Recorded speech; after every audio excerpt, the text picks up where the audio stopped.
Halo teman-teman semua, selamat datang kembali di Ngulik, ngobrol lingkungan bersama teknik lingkungan. Nah, pada sesi kali ini kita akan membuka sebuah data yang mencengangkan, di mana data ini menunjukkan bagaimana satu provinsi di Indonesia, yaitu Provinsi Riau, telah mengalokasikan hampir 5 juta hektar lahannya untuk berbagai izin eksploitasi. Angka ini sangat luar biasa, setara dengan lebih dari setengah luasnya Pulau Jawa, yang kini terbagi untuk kepentingan kehutanan, perkebunan sawit, dan juga pertambangan batu bara hingga minyak dan gas. Nah, isu sentral kita kali ini yaitu kita bertopik pada konflik lahan dan juga degradasi hutan di Provinsi Riau. Nah, kita akan membahas bagaimana masifnya alokasi lahan yang lebih dari 300.000 hektar sawit yang ada dalam kawasan hutan dan berujung pada kerusakan ekosistem gambut, pemicu utama kebakaran, dan yang paling penting adalah konflik agraria yang tak berkesudahan dengan masyarakat lokal. Nah, untuk membahas isu ini, saya sudah bersama Kakanda Rizky Andika yang merupakan seorang staf ahli kajian di Walhi Riau. Selamat siang Kakanda. Siang Kak. Sebelumnya perkenalkan saya Rizky, staf kajian dan pemantauan Walhi Riau. Gimana kabarnya Kakanda? Alhamdulillah sehat. Sebelumnya saya ucapkan terima kasih kepada Kakanda atas kesediaannya sebagai narasumber pada ngobrol lingkungan kami kali ini. Nah, Kakanda sebagai orang yang secara langsung mengamati dinamika di Provinsi Riau, apa reaksi pertama Kakanda saat melihat data yang menunjukkan hampir 5 juta hektar lahan di Provinsi Riau telah dialokasikan untuk berbagai macam hal sehingga jauh melampaui daya dukung ekosistem? Saat ini kita seperti yang Mbak bilang tadi, Mbak Alsa, analisis data kita memperlihatkan, analisis data Walhi Riau memperlihatkan bahwasanya lebih dari 55% daratan Riau itu sudah dikuasai oleh perizinan, sudah dikuasai oleh investasi, baik itu mulai dari perkebunan kayu, kelapa sawit, terus tambang dan seterusnya. Nah, kemudian ketimpangan ini kita juga harus melihat historis Riau sebagai dalam tanda kutip ladangnya investasi di Indonesia. Kalau menurut historis Riau itu mulai masuk investasi sekitar tahun 1960-an. Investasi pertama itu minyak, yang kemudian diikuti di tahun 1980-an investasi perkebunan kayu. Nah, kemudian beberapa tahun berikutnya itu mulai masuk perizinan kelapa sawit. Nah, dari tahun-tahun itu kemudian hingga saat ini sekitar lebih dari 50% daratan Riau itu dikuasai oleh investasi.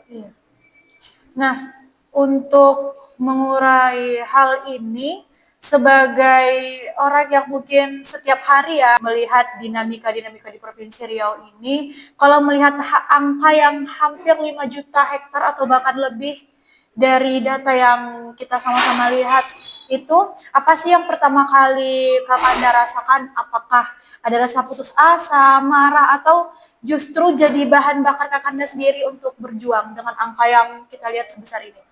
Oke. Kalau bicara respon, sebenarnya penting atau berpengaruh nggak investasi di Riau terhadap masyarakat Riau? Ya.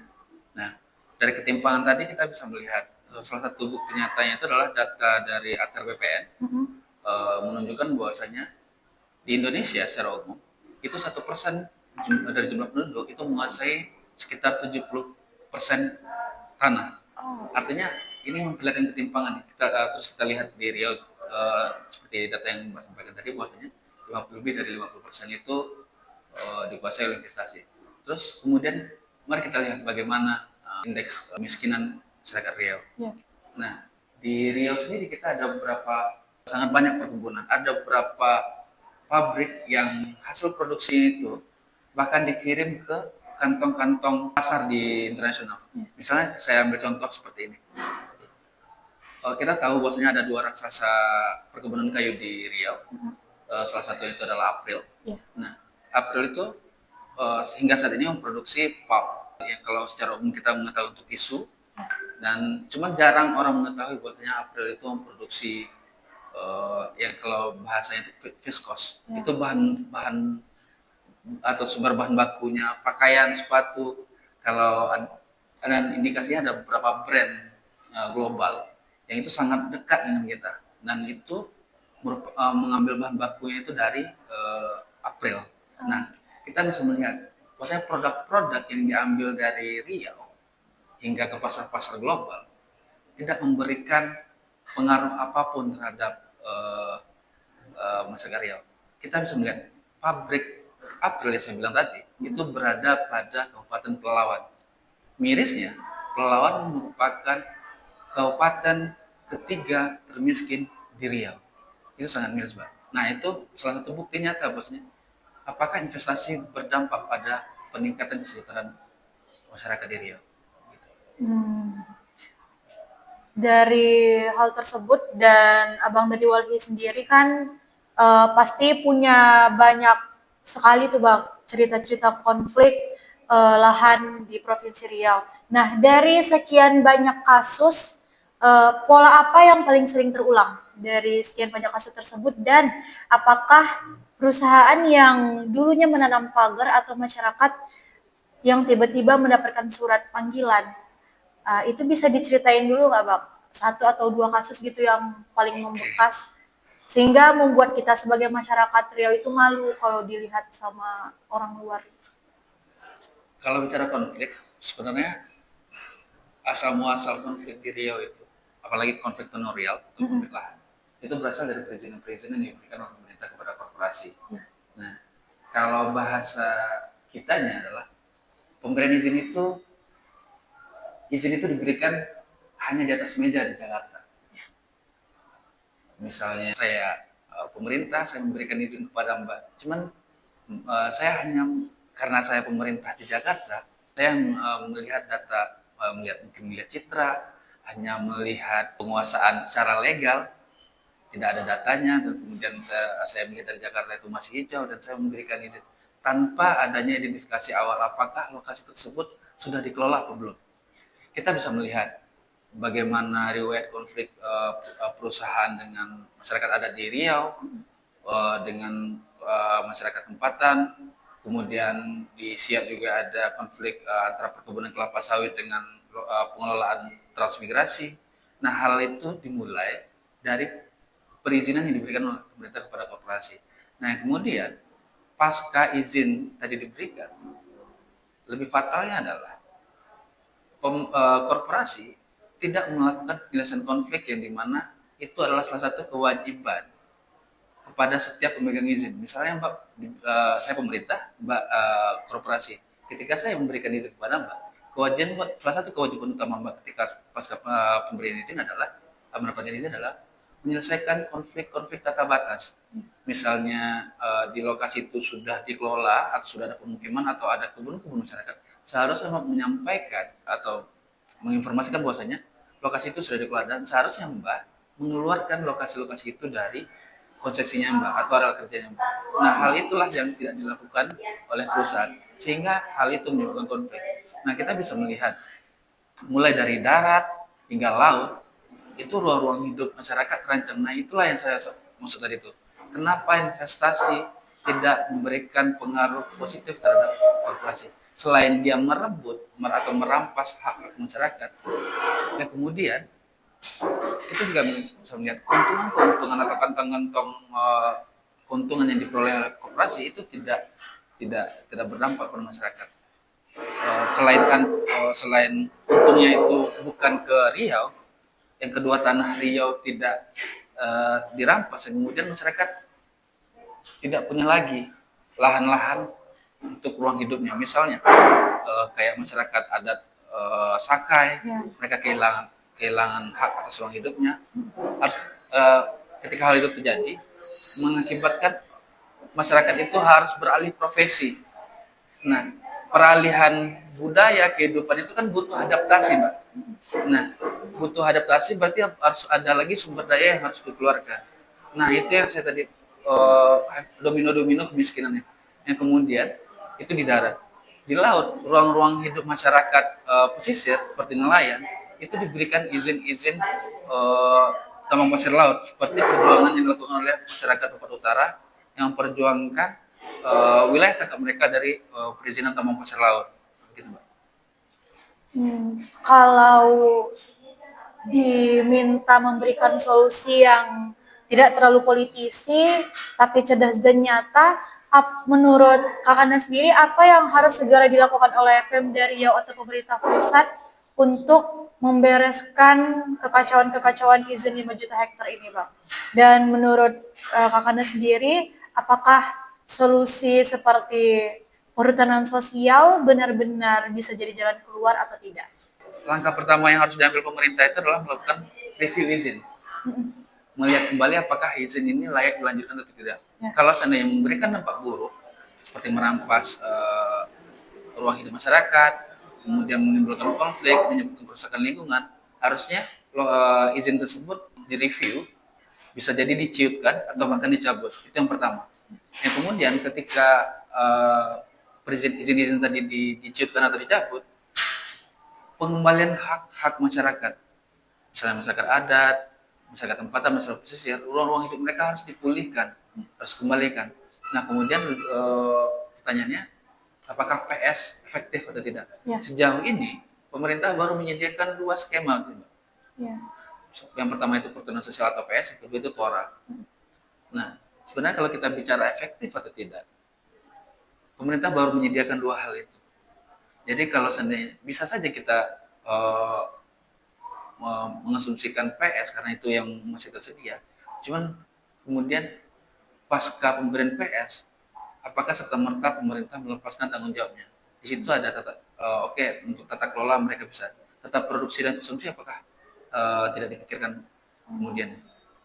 Nah, berarti untuk PS ini bisa dibilang kalau untuk saat ini itu pilihan yang efektif ya Bang? Yang tersedia. Yang tersedia ya. Nah, mungkin teman-teman kita udah ada di penghujung pembicaraan. Nah, untuk menutup perbincangan kita ini Bang, dari Abang sendiri apa pesan untuk para pendengar kita yang mungkin di seluruh Indonesia? Dan kenapa sih isu di Riau ini harus jadi perhatian kita semua? Bukan hanya saat musim kabut asap tiba, karena kita tahu kan Riau juga langganan asap. Nah, apa yang bisa kita lakukan? Gitu, Bang. Yang bisa kita lakukan itu sebenarnya pertama kita harus peduli terhadap lingkungan kita sekitar kita dulu. Intinya begini, Bang. Kepedulian seseorang terhadap lingkungan itu tidak serta-merta lahir ketika mereka berkumpul, tidak serta-merta kita menjadi mahasiswa, tidak.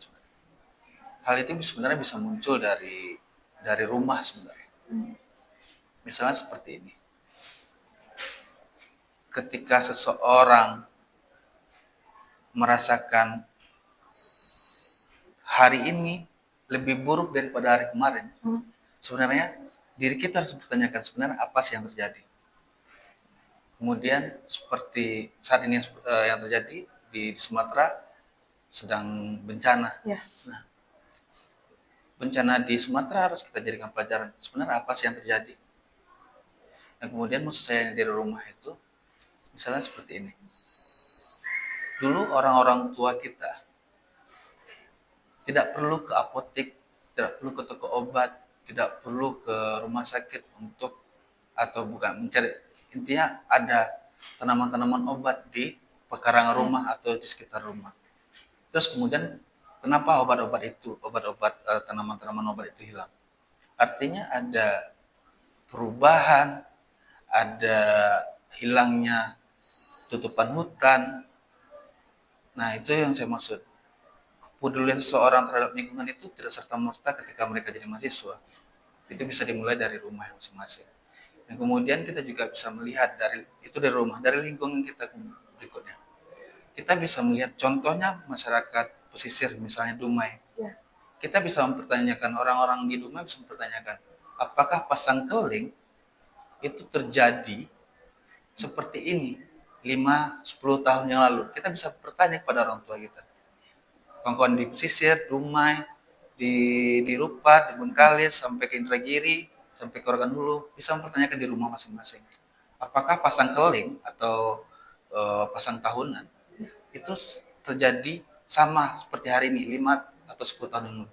Kalau seandainya tidak, berarti kita harus mempertanyakan kenapa ini terjadi.